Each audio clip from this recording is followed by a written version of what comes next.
ქრისტეს მიერ საყვარელნო მამანო, დედანო, ძვანო და დანო. ჩვენ დღევანდელი ჩვენი საუბარი შეეხება საშინელი სამსჯავროს შესახებ სახარებას, რომლის მთავარი არსი არის იმის საფუძველზე შეფასება პიროვნებისა, თუ რამდენად გულმოწყალე იყო იგი და რამდენად ვერ გამოიჩინა ეს გულმოწყალება, ანუ გულქვაობა. გამოიჩინა გულქვაობა. უპირველეს ყოვლისა,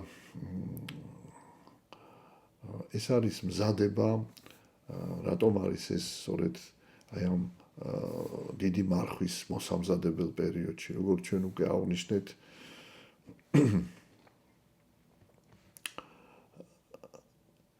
დიდი მარხვა თავისთავად არის მზადება აღდგომისათვის, ხოლო დიდი მარხვა რამდენადაც ასეთი მნიშვნელოვანია, თავად ითხოვს ჩვენს წინასწარ მომზადებას და როგორც წინა სახარებების განხილვისას ეს იყო მეზვერისა და ფარისევლის იგავი, უძღებიშვილის იგავი, თავარი, ესე იგი, აზრი, დედა აზრი აი ამ სახარებებში გადმოცემული აი მონაკვეთებისა, სახარებისეული მოთხრობებისა და იგავებისა იყო ის, რომ ადამიანი არ შეიძლება იყოს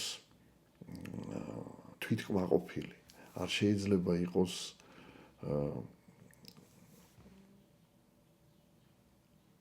არ შეიძლება არ კონდეს სინანული, არ შეიძლება არ კონდეს განცდა თვისთა ცოდვათ, ანუ სხვანაირად სინდისის ქეჯდა და კიდევ სხვანაირად პასუხისგებლობის განცდა. რომ თუ ეს ადამიანს აქვს, რა სიკეთეც არ უნდა აკეთოს, მან არავითარი ფასი არ აქვს მის სიკეთეს და მისი გული დახურულია და შეიძლება თავამად ითქვას, რომ გაქვავებულია მისი გული და როგორი პირიქით, როგორი ცოდვილიც არ უნდა იყოს ადამიანი, თუ მას აქვს სწორედ ეს სინანული, განცდა თვისთა ცოდვათა, სინდისის ქეჯნა და აქვს სწორედ ეს პასუხისგებლობის განცდა, რომ აი იგი დამნაშავეა და რომ მან თავისი ვალი ვერ შეასრულა. თუ ეს ადამიანს აქვს, მიუხედავად ყველაფრისა, ღმერთი ასეთ ადამიანს შეიწყალებს. და აი სწორედ შეიძლება ითქვას აი ამ ორი სახარების გვირგვინივით არის ახლა საშინელი სამსჯავროს შესახებ სახარება. ნუ უპირველეს ყოვლისა, აქ ნათქვამია საუბარია იმაზე, რომ დადგება ჟამი, როდესაც ახსრულდება უფლის შესახებ სწავლება, რომ იქნება მეორედ მოსვლა, რომელიც აღესრულება იმისთვის, რომ კაცობრიობის ყოველი წარმომადგენელი წარსდგეს უფლის წინაშე და რომ ყოველმა ადამიანმა, ასე იგი, მიიღოს რაღაცნაირად უფლისგან შეფასება და უფალმა უნდა საბოლოო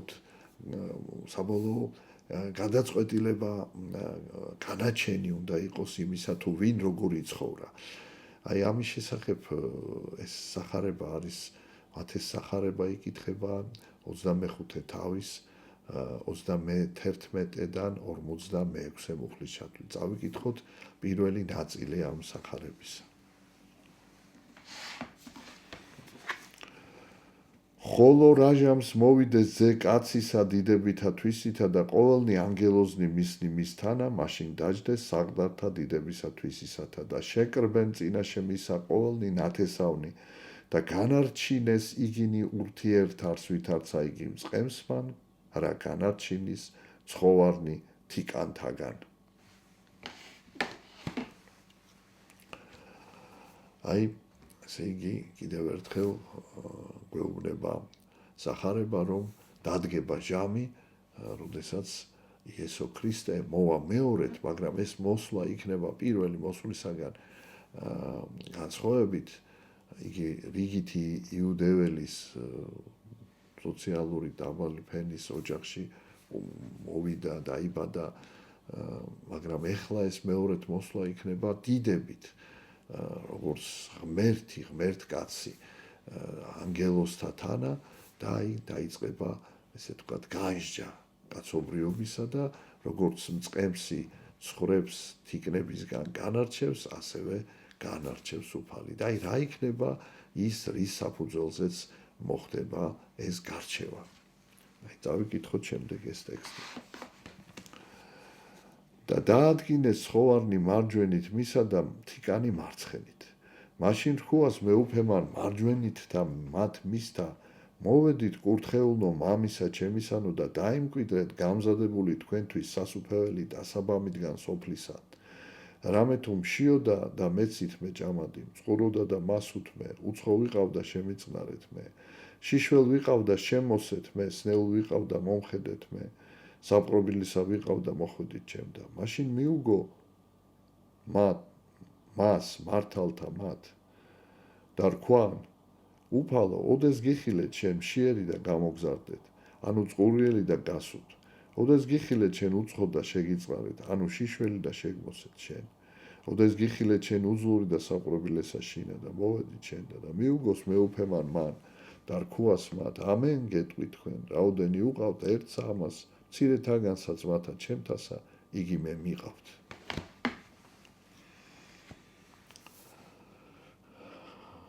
ესე იგი ცხოვარნი დაადგინა მარჯვენით, დაადგენს, როცა მომბრძანდება, ესე იგი უფალი დიდებით მარჯვენით თავისგან და ეტყვის, რომ მოვედითო კურთხეულნო მამისა ჩემისანო და დაიმკვიდრეთ თქვენთვის გამზადებული ადგილი მთათა სასუფეველშიო. და ახსნაცაც მოაყოლებს, რომ აი მშიერი ვიყავი და მაჭამე, მწყურვალი ვიყავი და მასვით მეწყალი, შიშველი ვიყავი და შემოსეთ, სნეული ვიყავი და ასე იგი იზრუნეთ ჩემთვის, პატიმარი ვიყავი და მომინახულეთ საპყრობილეში. და ყველა გაკვირდება, როდის გიხილეთ უფალო, რომ ჩვენ ეს გავიკეთებთ. რაც ერთ მცირეთაგანს გავუკეთეთ, ის მე გამიკეთეთო. ამიტომ ესე იგი აქედან მთავარი ახსნა იმისა, თუ როგორ შეფასდება ადამიანი, როგორ შეფასდება მისი ცხოვრება, შეფასების კრიტერიუმი რა იქნება? იქნება მისი გულმოწყალება. გულმოწყალება, რომ ადამიანს უნდა ეცოდებოდეს მოყვასი და რატომ ამბობს უფალი, რომ რაც ერთ მცირეთაგანს, ანუ ყველაზე თუნდაც უნიშნელო თავისი, ასე ვთქვათ, ცხოვრების წესით ადამიანს გაუკეთეთ, თუნდაც ყველაზე სნეულს, ყველაზე შეიძლება თუნდაც ცოდვილსაც, აი მცირედს, ანუ თავისი, ვთქვათ, შესაძლებლობებით, გამოვლენილი შესაძლებლობით ძალიან მცირე პიროვნებასაც რო გაუკეთეთ, ის მე გამიგეთ. რატო?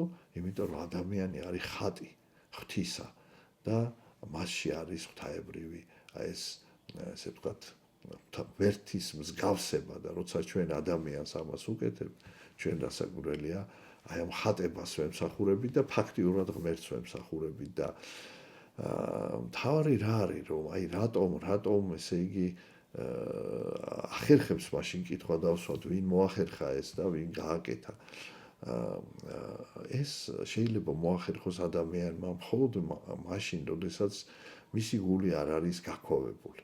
როდესაც მისი გული არ არის ესეთი გასასტიკებული და რა არის ეს გასასტიკების და გაქოვების მიზეზი? გასასტიკების და გაქოვების მთავარი მიზეზი, აი რომლის შესახებაც ჩვენ უკვე ვისაუბრეთ, წინა სახარებები გავიხსენეთ, ეს არის ადამიანის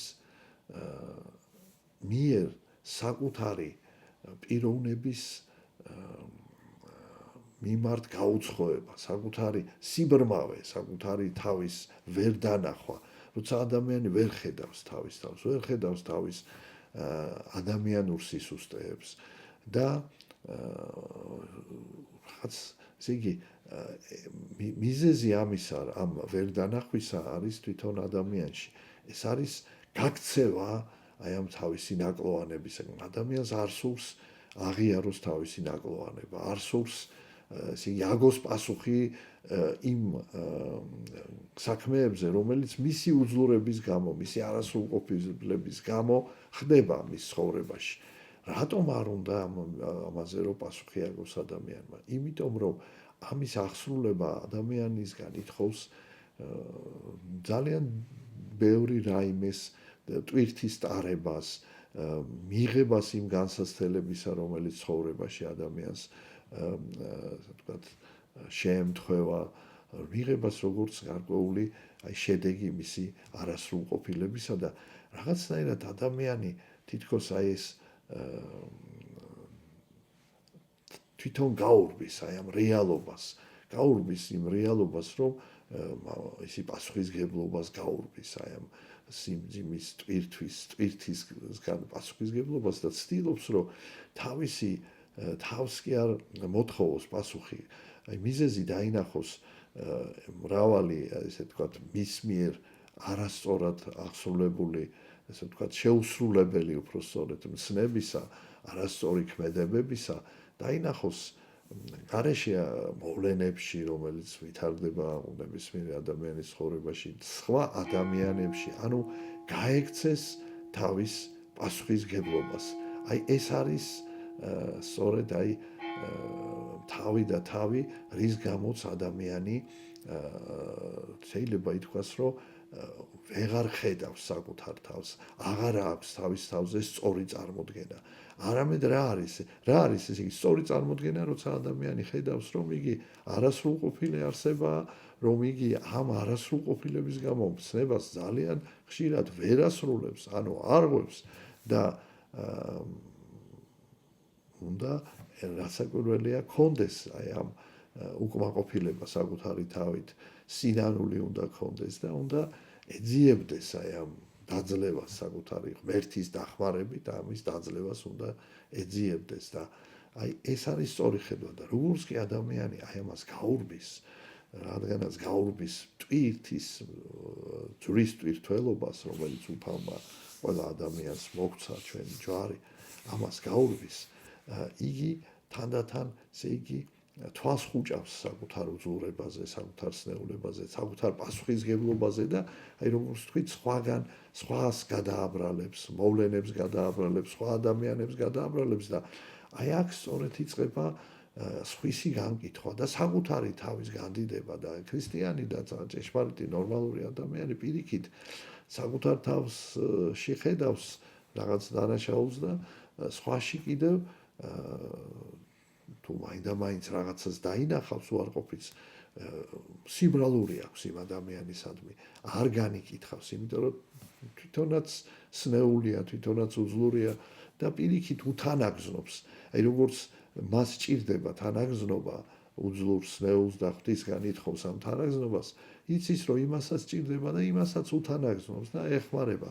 არ არის სასტიკი, არ არის ასე ვთქვათ ულმობელი და აი როცა ადამიანი საკუთარ ცოდვებს ვერ ხედავს, როდესაც ის ადამიანი აი ასე ვთქვათ როიწვიან დაახშობს ამ ხედვას, ჩაახშობს ამ სინდისის ხმას და სწორ ხედვას ჩაახშობს, უკვე ის ესე იგი არასწორი წარმოდგენა, რომ თითქოს ის პირიქით ძალიან ნორმალურია, ძალიან კარგია და პირიქით ძალიან ბევრი ღირსება აქვს და უკვე თუ რამე ცუდი ხდება და ეს ტვირთი მას აწვება, უკვე ყველაფერს ესე იგი ჯერ მოყვას განიკითხავს და მე იქამდეც კი მიდის, რომ აი ღვთის განგებულების მიმართაც კი გამოხატავს ესე ვთქვათ უკმაყოფილებას ღვთის განგებულების მიმართ, ანუ ფაქტიურად ეს ამბარდაუნების უკვე ესეთი ხარისხია, როცა ადამიანი ესეთი ღვთის გმობასთან მიდის, უკვე ღვთის გმობამდე მიდის, სამდურავი უფლის მიმართ.